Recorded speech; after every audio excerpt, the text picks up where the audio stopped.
tete no na me onya ne ko ne Bono anya ne ko brother bi wa ha onfa konya mbra ye nkura ya yegina ha ye tu ose ado ya konya afiri na konya Bono man nyina ta no atwa ehu nyina ahia nti se wo ka asem bi na ugu Bono hu fia Sayana o ya akura kete ahimfia ha akura wonduru no ta ahomaso wo ntimi nya biem kumase fo nkura ahomaso an doso dodo be dwabanum dodo benja sa kasa he techimahene ne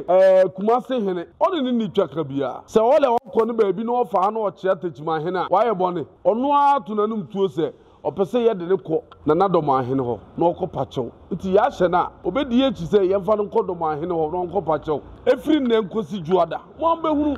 me pacho ya nhyɛ no wala opese ohu se wa asesan nti no no atene ye nima oyi ni ti nyina afiri ho ka kire kumase fo nkura he benka ba no ntum banka ba no ntum ansem be pia bontene obeye tan onye fe na ye mpele sa ba tete ye nti no de bia utie kasa mu a ye ka kasa emfa atemdidie bia emba be de bebie ma no bia no be di atem to ka kire bia wo social media su se wakofa suma bi suma ben okom kwa Komfo ben no okom bosum ben no okom no onkom bosum bia oye 419 ba be TV so abegiji nkofo sike ana asantefo be wura fi be ho ana nye kura ya mu ne kura be ajibe sike yina kono ye nanamoko agise ne yenti ase mi gina ba bia meka me se eba amamre ne amane a ye kuni tradition ye kuni religion edamu nyina ano ase ano pay ofe bebi a yigina ya yigina ose ade ya konfia me bon champion dudu akwa aka mu nyina PC ni patosu kese ni yigina na himfia nkasa ni yigina me a make say be from a prince ya odua me de ohunu me pe no ohun techimahene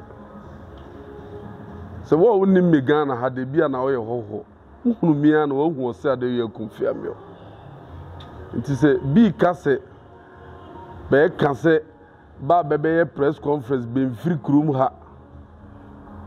ne be peba chebe na techimahene ne buofu de be kan nyina no kure bia anim ba bo besirim ne be kan we nyina ba hunu se bronchampem ye ni abere nti asantefo nkura bia be gu bebi ne be bo be sirimu be gu social media ne be kan de be pebia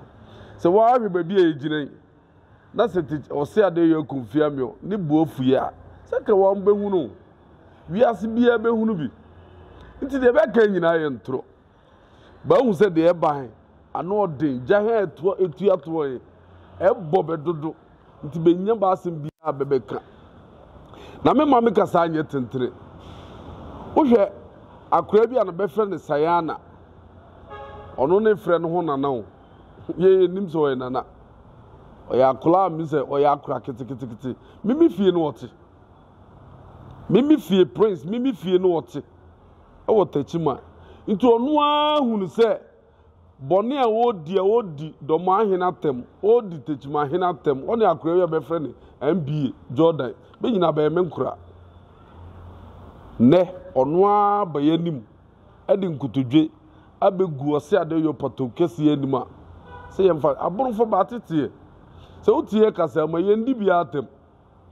ba tete enti obae se ye bia nke ya kaka no ana nke ya yade bia nya nka na di social media bia ka bia hwe video ohunu se ampa aborofo mba ba tete ye ya yemfa yensa enkanka bia na yempa sisie ene ehunehuna nti se bi ka bibi se ose ade yo akonfia me ni patokese so nkofo bi firi baabi ni ba be press conference a de be kan nyina ye besire ni ba be ka we nyina onye na kura biara da na no press mo share na oyi ni ana so no na oyi ni na ode ba ye me pacho ya nhye no wala opese ohu se wa asesan nti no no atene ye nima oyi ni ti nyina afiri ho bia nhye no se ye shawde anka obehunu se ye video emu ye hye bia so obehunu owe de ye nhye no ono ane ahu se ne bone a wodi ontimi mfa nante bono mamu no ode ne nkotodwe be gu foma se ye ka se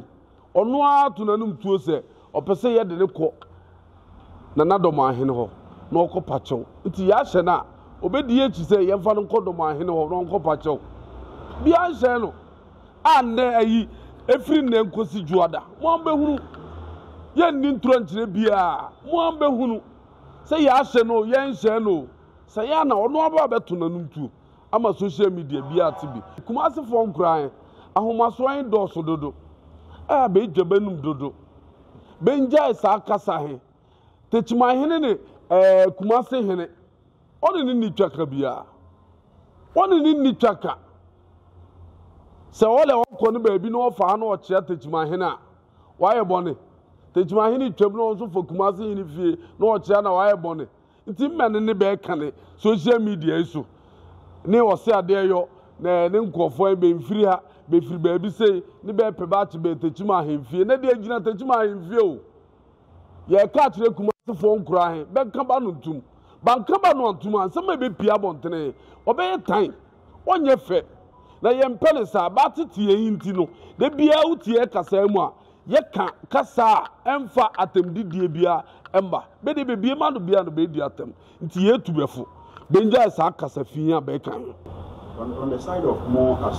Magununi and Ananamabambo, what is Sayana Boni Acheno? Now, who said Ananam so the Boni Becheno, and now who will be comfortable on the Facha, so be a Biboni, and now we are be on Waben and so about the Pamacho. Then I is here. Joe, so far, say over the Equia, Onwa or Pachoi, in him said, Sebi, ye do Nanam Potokesi anima. In him says, Amranti Judge there, Nanam so in him said, Beche. Na mamre kwan bia so ase be faso a betwena so eno so obinya sa asotwe nti menim se ye kan na nanom e de beche sa na ye du ye wura ho so e dormaahene a ono so yenim se baomis ono so de beche no because wo hu se kasan a wo kan wo yira na kira kwan o mfiri ba bia o ofiri wanchi heye wanchi nkira ho anu ofiri nti odwane kakra ya okotena kumasi no wo mama na bati so a oka akesesem de kire nkofo social media so nti se ubisa me hoyin so kakra he aminima me ka kira matiefo nyina atibi se kumasi fo nkura he benja ahomaso kasa he na ye ne benni sa de be de ba ye be kire nsema ye be ka e be ha bia masere woni je makasa mpanimfo no be ka be ye fumbo ne oni masa obeduru ha no ohwe ni nipadua nanim ene se de ositie no a o kire se wa asesen video kan no ho ana se oye nipa nim no hwe a o hwe de aka chopa nsem de amanana no yo minua me dawa no ase se wa ohwe abrante ha se wonim ni social media pa nka ohunu se de nano ne se de ne kese sifa na obekoto ye nim a wa bunkutu ye ohunu se de wa fon a wote wa uhunu bi se we nya me ne mekan video da abontra bi ahwebi mo hunu se de abrante animu atwe a ono ankasa ne so ate a na adwendwena e woni mu se onim se wo firi bunuma mu na wo kakasa twitwe ya wa wo bakuru mu woni baji woni nje nti ono a wa nunu ho nye bia ne se no ono a na nunu ho a ode ne nkotodwe begu ye nim a opachew yo ye otoso bio ye pe asundwe nsem ye pe se bibibia todi na oye pese na homa nketo ano ya ye ba no a ye na social media ya no aye meka bi ohun ye no oka no nana minim de abantie no o se asiese okeka sansem no na nsem no a oka no ana se animoni wu ya no o de video fufuro bi so aba a o hwe video no a o kire se njira tachima mbe bi anyonhwe masi for me and the other camera otwa ne ho esia oje ne ho nsamra ne ana video ne baye ansana oba himfie hayi ana oye video no koy ansana abante na kasa wodu bia owia no ho ba kuro mu de bia nti obeye sa video hi ewie ansane ye nsa esoni mu a ye de ne boss ade yo akumfia me opatokese yeso nti so obon ho samrane a adata ne ye nsa nkan no ndi obeye sa video ese ogina bunuman mu bia ntimi nye ne hwe me patcho ono aso be sa ba be ye video bi se baby a woye video he na de me buy ben sa kan me o minimum buku to jo fo mo he mo be video he bi wo de ma amamo na ne ya nkosi juoda se mo be hwe abrante se wonu nu ho na se onu nu ho mo amu be hunu nti sa video he a obeye sa video he de owura kure mu a yensa nkan ne he na obeye sa video he wonye be ma oya akra mimi fi no oti mi fie me ne mama ne dan a oti mu hie no ba bia mu bisa no se ne papa ne hwan be ka tro se tichima he ne ba prince ne ye me papa nti oya akra okona nkofo bi tutugu na suma na wasan be gira media he so na odwe nanum onye bia oye kiti sayana oye akra kiti ahimfi ha akra wonduru no nti me na adwe ne ahomaso ne oye ne abontene sa ahomaso wonti minye biem me pese na mutini nyina ne onti minye biem oye biem a wo de mo amu wo Ghana mu nyina mbehunu de besi nana osane kan bi o se nem pese no a woyi no nya bia na hye ne se wonyi na mbom wa akwakofa suma na foforo bi a obo suma no kura dine se suma no na chiwade adompe pese no ono ntine woyi egu woyi su pese na finiti so se eduru pempenzo bi a wabo na transe awi a obesane aye sa pese na egu niti so no wo kasa no udi kan ka se woyi niti no se oba na fi ahunu a wanya no odi nkutudwe abegu fo no apana na nchew hono mentem wase kakra o kasa wonye nokore mi bonchiremu ama wiase bia atibi oye 419 malam oni pala kura woni bi nti ole o ka kire mo se wakofa suma bi ana bosum bi no ole bosum de onyini timfiri so a onye nokore woye hu a wo se na wonim se oba kure mo bebe hunu ni tie no ono adwane ba ntam a wodi be yi ni tie nti so o ka kire bia wo social media so se wakofa suma bi suma ben okom kwa Komfo ben no okom bosum ben no okom no onkom bosum bia oye 419 ba be TV so abegiji nkofo sike ana asantefo bebe wura fi be ho ana nye kuro ya mu ne nkuro be ajibe sike yina be wura fi be ho bia woti kumasi bia wole nani biri sike bia kuro mu ana nkuro be ajibe sika 419 malam fo nko bia ni hwe sayana woni hwe oni bibia pala kuro woni bi nti mene asem no ka kire mu social media wonye no kure wo boni sirem ni wo ka adanti no nim sai nka wa mani tie nguso ansa na nka wo wura kuro mu ode ne husie ole on pese bia be hunu kuro su wura mu pe o chimafo wura ma ye be hunu ye na o se de bidim ti kumase se be ne be we kumase ye de ye wan o se ade yo na kura bia wo ne nchen bia sebi se de nyame pege ni duru bia wo aduru nye kasa me nkotere bia se na komo ba be kume dabi nti de be ka kire mu bia o ye ntro Sayana kasa asamu kire ntro no odi me pese wo ni hia no wo bisa no akombe no wokom bosum be no wokom no me de wa no ase wo ho yesu we na koso no ye say both physical and spiritual we ka say nana no mo na omo eye edumadu wase ana ma hye no amane create those things na anya ono kwampo any other people that come ususu say nana no mo abono ko sama mpotu ni na bibeli bibi ana so say ye mo ankasa ma ho de medami ne wa no ase o ye pato kesi izo yi gine ya bunu man nya ta no atwa ehu nyina hia nti se wo ka asem bi na ugu bunu ho fia na nanoma ne nsamanfo be yi bensa e wo so na wakasa wo adwana ba kuru mu abepachew ye ne ye hye bia o ye hye bia wo de hwe ne ya ye fire ko se bi mu mma ensa bi embe pachew a yina mba hwe ye mforce bia yakokuma akochi bi ye nchi bia ba ne be dibirika beba eye na nanom nsamanfo nsa ye egu ntiri be ho hyehyɛ ba be dwane ba because in spiritual he bono ye best in spiritual bono ye best Ghana obi eni ha bieni a ole wo kire spiritual powerful than ye abunofo bi ni ho iti enananom ani pusi ba pia ba mo ba duru techi maman mu aka bono nyina ne be pache wo abontere obi a wo adwene bia obi soreti abono ono ankasa he obo boniti so ene na pampa so na wo start so pe wo de wo abehu ahokire obekum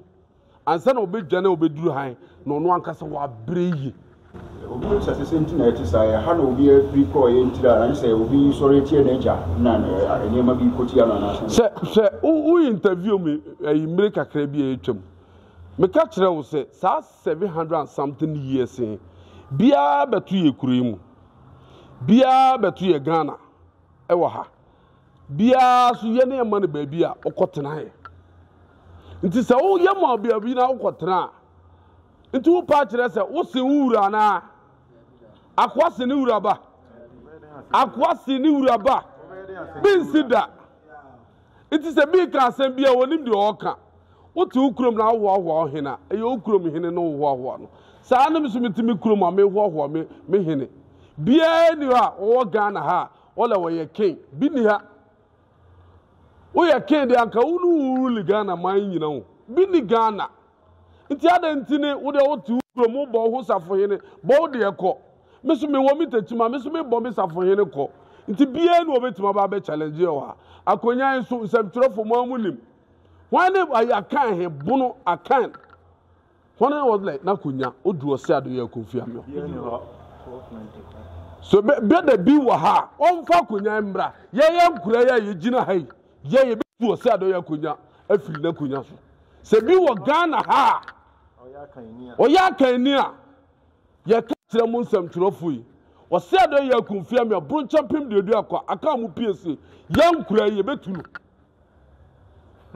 Sebiti bi sa challenge in beto ha nkura he be dwabanum kasa he doso ye ka kire be mpanfo be ntu nkura he fo bantu befo a ye kasa he be yase de na ye kan anopai yo ye frame asuman kakari amani ampon ye tanosibin de hie ba akopɛ ɛna oba ahimfi kese so a ohenam yo ne wo faase ye na me na ye betu nipa bi mu fo na ya kyerɛ nneɛma mu kakra ubisa me nua panyina sɛm bi sɛ kon no ɛyɛ hwan mo kon no yɛ nana mo kon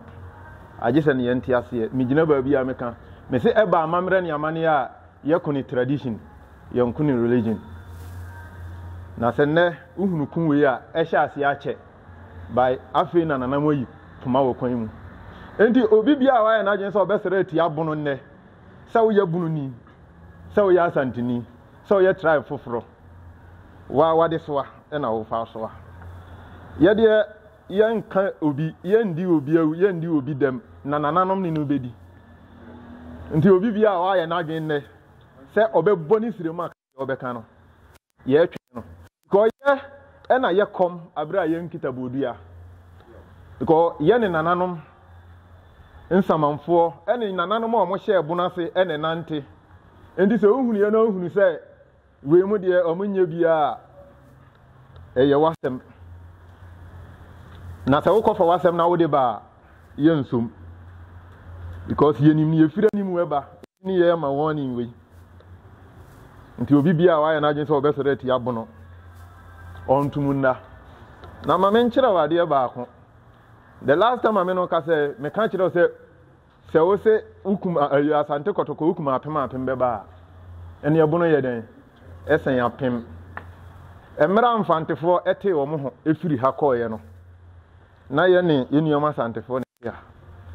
na historians na kan sama mo ka bebre o se esanti ye nka ye humbom me ka kire mo nne o se asan ate ene yenya asante emra bisani mu san te ye no because mfantefo te wo mo koye no 100 years back ena asantefo so koye ene san te ye yafo miensa ba ku firi mu kwa mu aye ha na ba ku asanya kobiem asanya te na nana mo kan with chains bentwen ye na ye ba ye yanka ne beka because ba tia ya na so da bia kan se aboa green onka na ne nchia mbum ene ya amamere ne amane history na o man fabricate o man kan ne ye betene no ye mfa ho ne bi beka wo dia di atam na ye beka amamere ene amane no more fabricated stories untimu nka Ghana enyi tachimai untimu nka Ghana enyi Bono untimu nka Ghana enyi akan no ene Bono akan ni tachimai ye nana ajimambadu dabi ka kire o se memma e ma mo nya hantan na ma mu ni atemfise nana mo ene mo nam nokore nana ye dana se o se ade ya kumfia me o ka bi kire ye nana ba ase hene ene Bono hene no nyina o mo se ma ye no entia obi na nso se utia ya na so a ye be ka nokore a kire wo ene Bono mma ko ba mfa atema ntete ba mfa kasaye ya ntete ba be di nokore na me nana kwasi kyeremete ase wo se yawe nokore etesa apia egu hu a hene na ye di nyansa entete ko sa apia egu hu na wo force titia o ha wo ho ene nne abonofo mma ye de ye omo ti benhwe ni ye na se be koka beka ya se kokra wa mfere so obeto hene so a o mfere se wo di asawa be de ebe tare so yede ye ahumi o da bia me ka me se buna asase ntu kwan na ba abeti ba bia tobo ba park se buna asase ebe de no na nka me se be kan na nka ba sore aba enye ye na ebe sore akọ because yede se ye yede ko ye se ye fira himfie ntimanyi ewo ye nante buna butenti na buna asase so be kokon no sere Bono ye Bono be didi san firi Bono se be ni benhwe na benbi benchi because benti amamera ase oti denchira na oti ye dan nchira nti bibi ase a na first ba jone ne se amamera ne history no ayira ye ka kire be ne pray se nanano ma anyira no ntina ye se ye wo reincarnation eno ne benti ase na ye se tete no na am ye onya ne kon ne Bono anya ne kon Mr. Mankwa me wo fase wo se ni sika ba ne de awie ni project no eso de bia me wo fase ka ma ne wo problem enemre mu na monte tap send nka no so ne de tap send ye easy fast and secured way ubetimi asend sika free amanone aba Ghana bank account and as a mobile money account untia transfer fee bia sa awo ba ye ne say kire ne se won ko App Store na Play Store on download the tap send app no or download ya ebebu sanso promo code o ma de pet TV shim obenya €5 £5 and answer $10 on his first transfer ene me kwa akofre na ka akire tabi minyanwie esanse tap send at the good news aba tap send the gene customers wonti or the tap send wallet aba no obey ne say so your customer wo UK sesia ubetimi akọ tap send app no no create wallet wo so enti se rate ne kosora now the sika kogu wallet no anase mpo ubetimi atosusu nkakra enti abere sem a opeso send sika ba Ghana no anse wa send sika na ba Ghana anase uba o my Ghana mu a watimi ayusu sika e wo wallet no tie eni se ti say yusu momo Ghana hayru sa pepepe se si tap send atre na shim kopiem wo United Arab Emirates Netherlands and Austria tap send na papa no